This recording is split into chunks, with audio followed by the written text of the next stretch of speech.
इतनी पढ़ाई के बाद आपको क्या लगता है कि दुनिया के सबसे बड़े डिप्लोमेट कौन थे? मैं कहूंगा सबसे बड़े डिप्लोमेट एक श्री कृष्ण थे, एक हनुमान जी थे।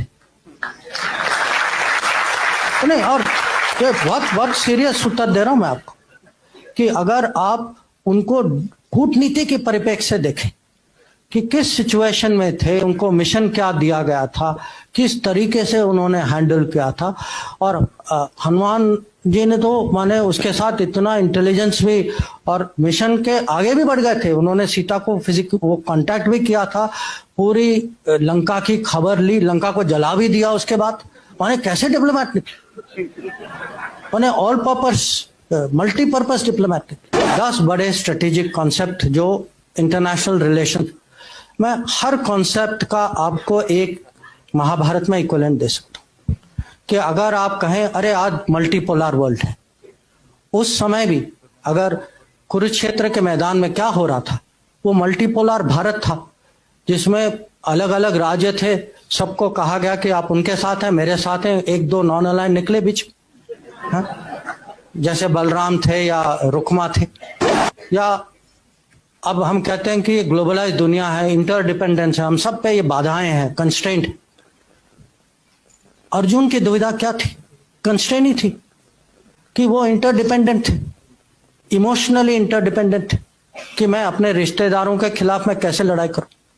पर वो भी वो फिजिकल मटेरियल इंटरडिपेंडेंस नहीं था, पर इमोशनल इंटरडिपेंडेंस था।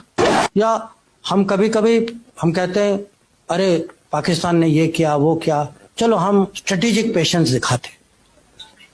स्ट्रेटेजिक पेशेंस का सबसे अच्छा उदाहरण जो है वो कृष्ण भगवान जिस तरीके से उन्होंने शिशुपाल को हैंडल किया कि 100 बार उन्होंने क्षमा किया, 100 बार। उसके बाद आपको पता उन्होंने क्या क्या। या आजकल ये टर्म आया है रूल्स बेस्ड ऑर्डर, हाँ, कि एक मर्यादा होती है देशों के बीच में, जो राजनीति में, कि आपस में कुछ ऐसे कानून होते हैं, कुछ रूल्स होते हैं। महाभारत की कहानी क्या है कि जो रूल्स का उल्लंघन करते हैं, जैसे कर्ण या दुर्योधन, वो अपने आखिरी समय में खुद उनको अचानक रूल्स याद आ जाती कि वो कहते हैं भाई ये नहीं करो क्योंकि ये रूल के मुताबिक। और पूरी जिंदगी जो है उन्होंने उसी रूल्स का उन्होंने पालन नहीं किया था। आज हम कभी कभी आपस में हमारी डिबेट होती है कि हमारे खिलाफ हमसे बड़ा देश है।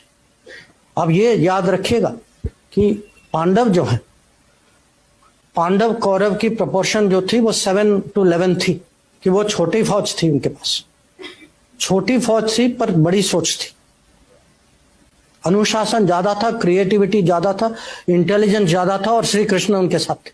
और हम कभी कभी रेपुटेशनल कॉस्ट की बात करते हैं कि रेपुटेशन जो है कूटनीति में, राजनीति में भी, जिस पे आप भरोसा, अब भरोसा की मैं क्या कीमत बताऊं आपको, जिस पे भरोसा करते हैं उसकी जो वैल्यू जो है, पार्टी हो, आदमी हो, देश हो, रेपुटेशन की बहुत कीमत होती। और पांडवों की रेपुटेशन जो है कौरव से इतनी अच्छी थी, रेपुटेशन का बहुत फर्क पड़ा। और कभी कभी ये भी है कि जो बड़े गोल, जो लार्जर गुड के लिए कभी लोगों को माने टैक्टिकल एडजस्टमेंट करना पड़ता है।